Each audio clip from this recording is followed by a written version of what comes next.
Hello students, आज हम नया सब्जेक्ट शुरू करेंगे। ये सब्जेक्ट का नाम है इंजीनियरिंग मैकेनिक्स।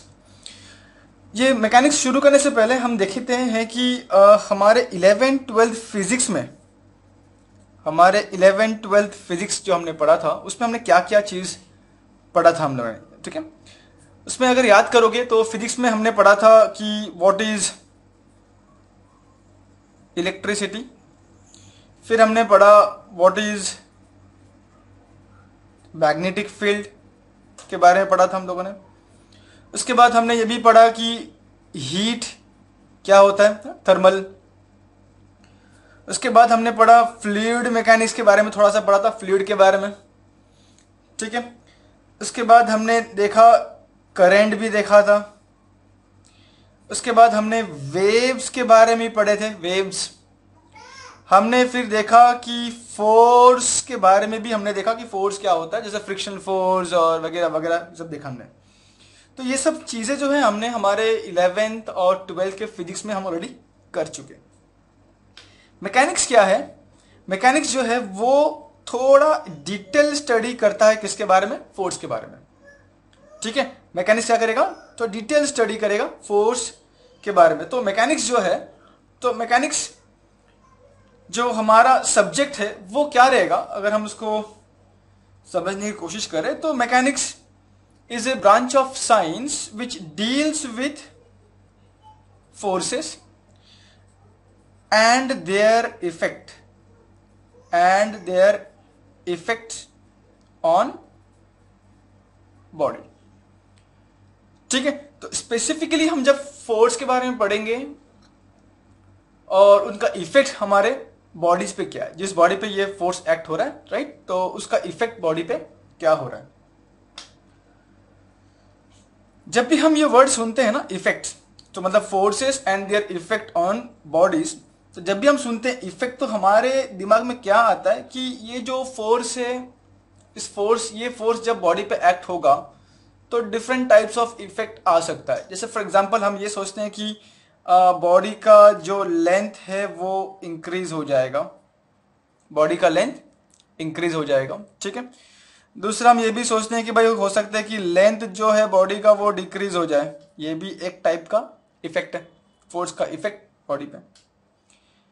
हम ये भी देखते हैं कि भाई कहीं इसका डायामीटर भी इंक्रीज हो सकता है या फिर डिक्रीज हो सकता है, ये भी पॉसिबिलिटी है।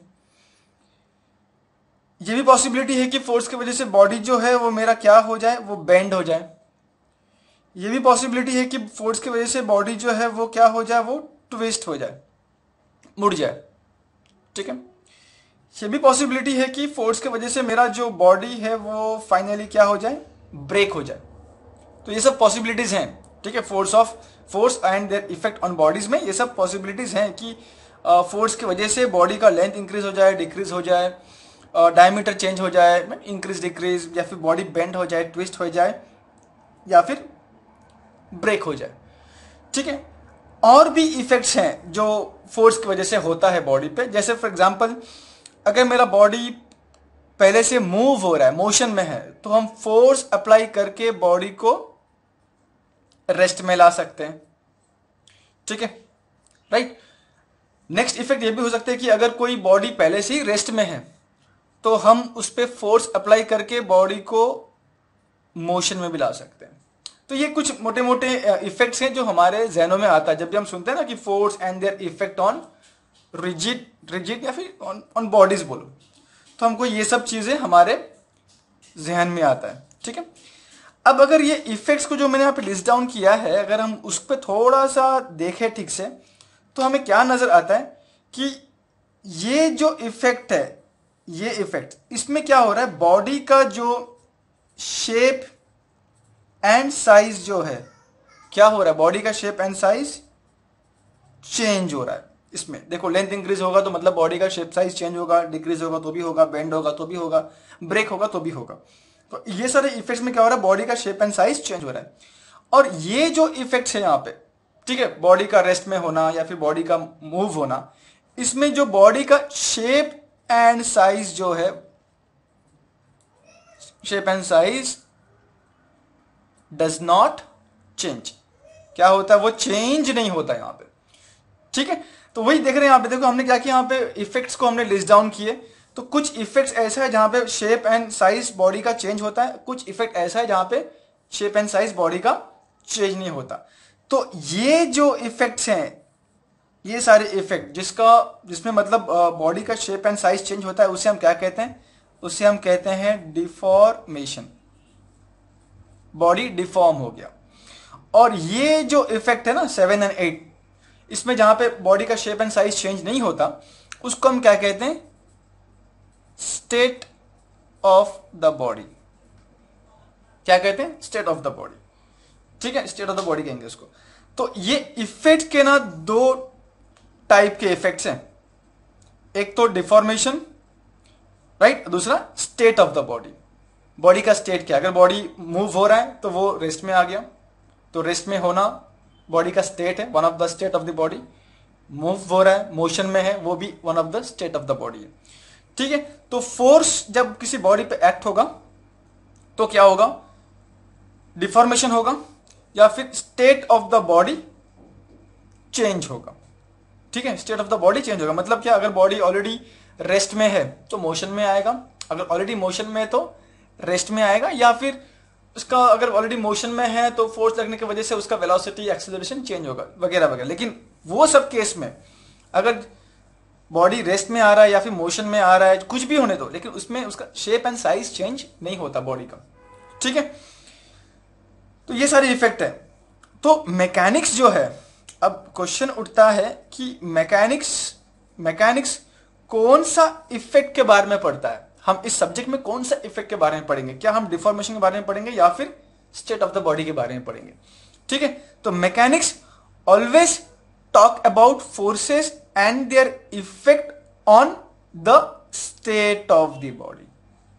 Mechanics always talks about the forces and their effect on the state of the body. Mechanics कभी भी डिफॉर्मेशन के बारे में बात नहीं करता।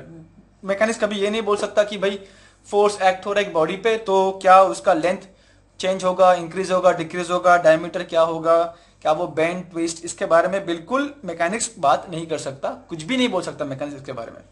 मैकेनिक्स क्या बोल सकता, हाँ अगर कोई बॉडी रेस्ट में है तो क्या फोर्स लगने के बाद बॉडी मूव होगा, यस मैकेनिक्स बोल सकता है उसके बारे में। मोशन में है ऑलरेडी मेरा बॉडी, तो क्या फोर्स लगने के बाद बॉडी रेस्ट में आएगा, तो इसके बारे में मैकेनिक्स बोल सकता है।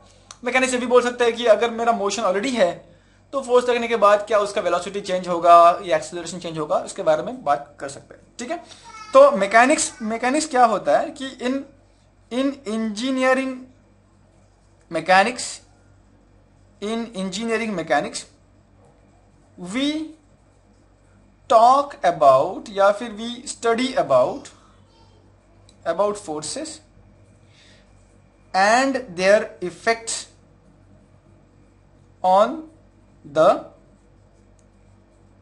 state of the body, on the state of the body. ठीक है, राइट। तो ये हमारा हो गया मैकेनिक्स का डेफिनेशन। तो मैकेनिक्स सब्जेक्ट में जैसे हमने इसमें देखा कि फिजिक्स में हम लोगों ने ये सब पढ़े थे ऑलरेडी फिजिक्स में। ठीक है, अगर हम पर्टिकुलरली फोर्स का बारे में बात करें और उसका इफेक्ट के बारे में बात करें तो ये सारी चीज किसके अंडर आता है, मैकेनिक्स के अंडर आता है। ठीक है, तो ये है मेरा मैकेनिक्स का डेफिनेशन कि मैकेनिक्स टॉक्स अबाउट अगर मैं डिफाइन करूं उसको ठीक से, तो mechanics is a branch of science which deals with forces and their effect on the state of the body. ठीक है, on the state of the body. अब हम थोड़ा सा और आगे बढ़ते हैं और इसको जरा और समझेंगे, ये state of the body actual में है क्या। ठीक है, इसको हम और ठीक से समझेंगे इसको। ओके, तो अभी जो मुझे देखना है वो है state of the body. State of the body का मतलब क्या, हमने अभी देखा कि स्टेट ऑफ द बॉडी दो टाइप के हो सकते हैं। एक, मेरा बॉडी जो है वो रेस्ट में है या फिर मेरा बॉडी जो है वो मोशन में है। बॉडी किस में, मोशन में, राइट। लेट्स से अगर मेरा बॉडी मोशन में है तो क्या मतलब मैं फिर उस बॉडी के किस पैरामीटर के बारे में मैं पढ़ना चाहूंगा या फिर जानना चाहूंगा, या फिर किस पैरामीटर के ऊपर मेरा इंटरेस्ट होगा अगर बॉडी मोशन में।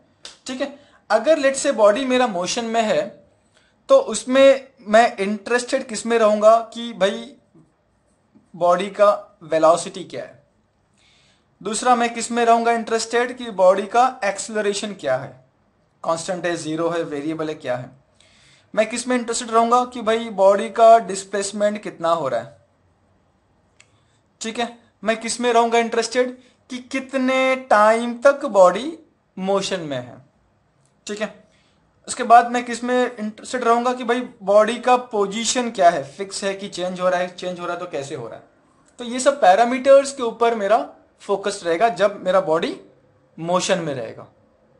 राइट, अभी यहां पे आ जाओ, अगर बॉडी मेरा रेस्ट में है और हमको मालूम है बॉडी अगर रेस्ट में है तो वेलोसिटी जो है वो कितना होता है, जीरो। एक्सेलरेशन कितना होता है, जीरो। डिस्प्लेसमेंट कितना होता है, जीरो। टाइम तो कुछ मैटर ही नहीं करता, टाइम हमेशा कांस्टेंट, मतलब कुछ भी रहे टाइम, ये पैरामीटर चेंज नहीं होता। पोजीशन जो रहेगा वो क्या रहेगा, पोजीशन जो रहेगा वो भी कैसा है, फिक्स्ड। यहां पे क्या होगा, पोजीशन फिक्स नहीं रहेगा, position will keep changing, position will keep changing इसमें। ठीक है, तो ये तो समझ में आ रहा है कि स्टेट ऑफ द बॉडी मतलब बॉडी आइदर मेरा रेस्ट में होगा या फिर मोशन में होगा। अगर मोशन में है तो उसका वेलोसिटी, उसका एक्सेलरेशन, राइट, वेलोसिटी कैसे बढ़ रहा है, एक्सेलरेशन कैसे बढ़ रहा है, डिस्प्लेसमेंट, ये सब चीज़ है जो होगा, जो मेरे इंटरेस्ट का चीज़ होगा, पैरामीटर्स। लेकिन यहाँ पे अगर मैं देखूँ, अगर मेरा बॉडी रेस्ट में है तो यहाँ पे हर एक पैरामीटर जीरो है।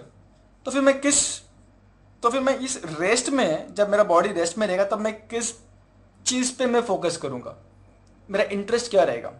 ठीक है, तो ये काफ़ी सिंपल है। फॉर एग्जाम्पल देखो, अगर मैंने यहाँ पे एक बॉडी लिया,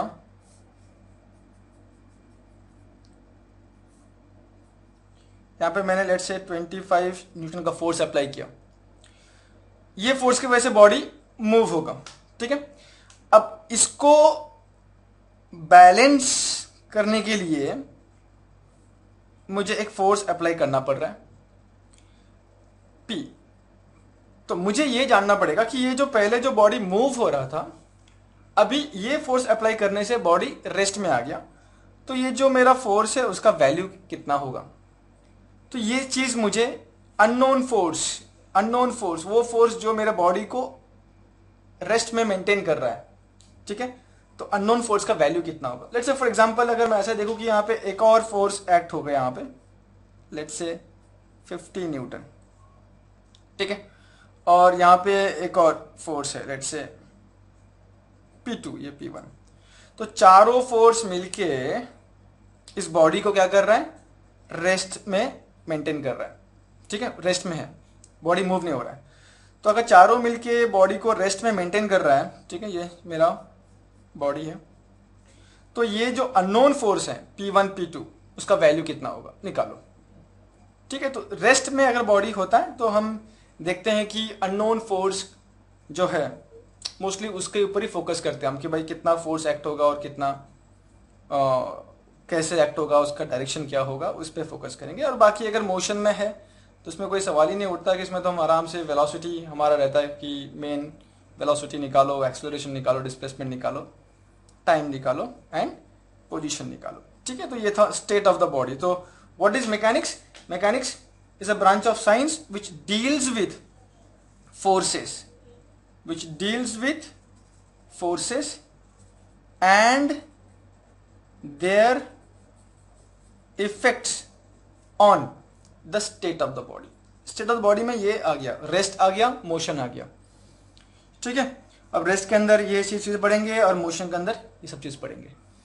ठीक है, अब नेक्स्ट जो हमारा ये है पॉइंट है वो ये होगा कि मैकेनिक्स को हम कैसे क्लासिफाई करते हैं। Classification of mechanics, engineering mechanics, classification of engineering mechanics. ठीक है, तो इसको हम कैसे क्लासिफाई करेंगे मैकेनिक्स को? ब्रॉडली दो पार्ट में डिवाइड होता है।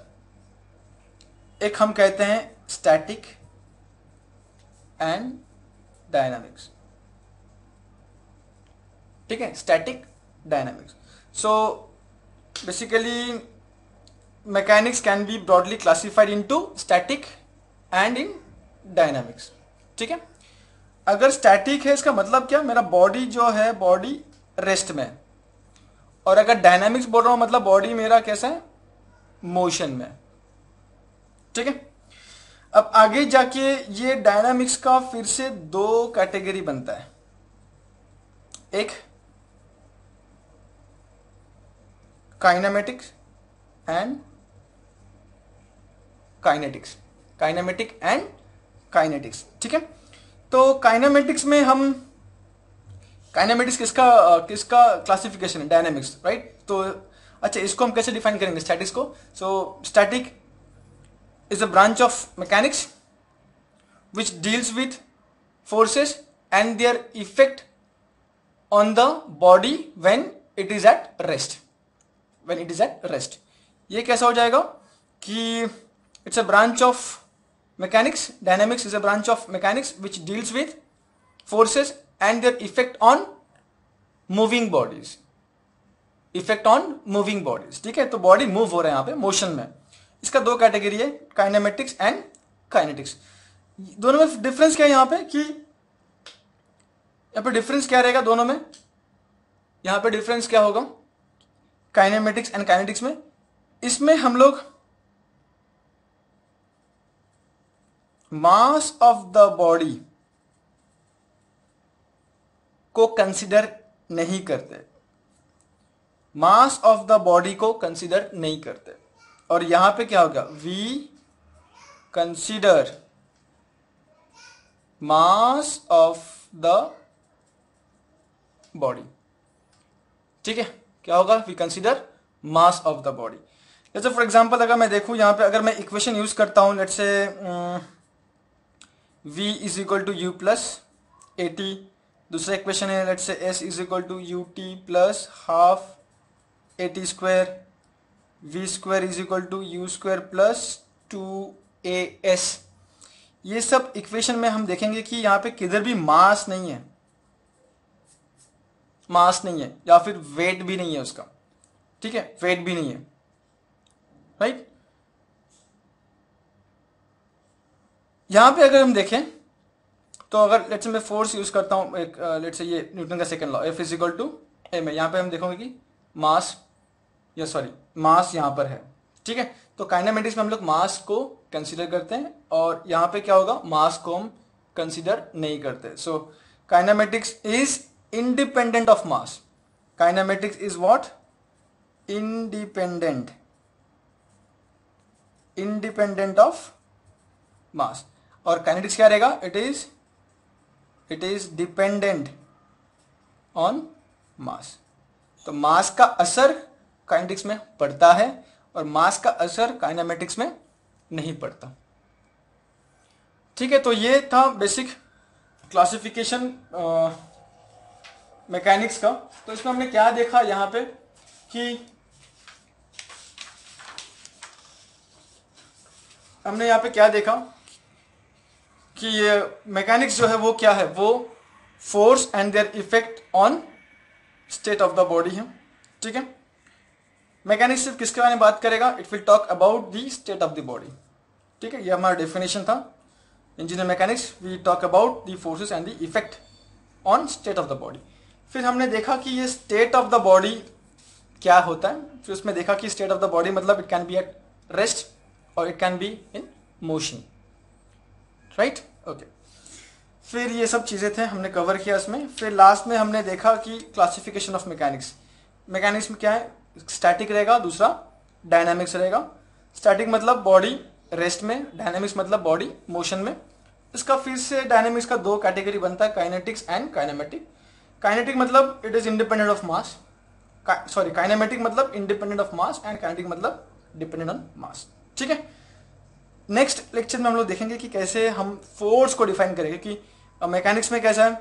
मेन मतलब मैकेनिक्स जो है ना वो दो दोस्तों की कहानी है, एक हमारा फोर्स और दूसरा बॉडी। ठीक है, तो नेक्स्ट लेक्चर में हम लोग बॉडी को समझेंगे, सॉरी फोर्स को जरा डिफाइन करेंगे, सो क्या कैरेक्टरिस्टिक्स है, राइट। उसके बाद बॉडी इतना इम्पॉर्टेंट नहीं है जितना फोर्स इम्पॉर्टेंट है इस सब्जेक्ट में। ठीक है, थैंक यू।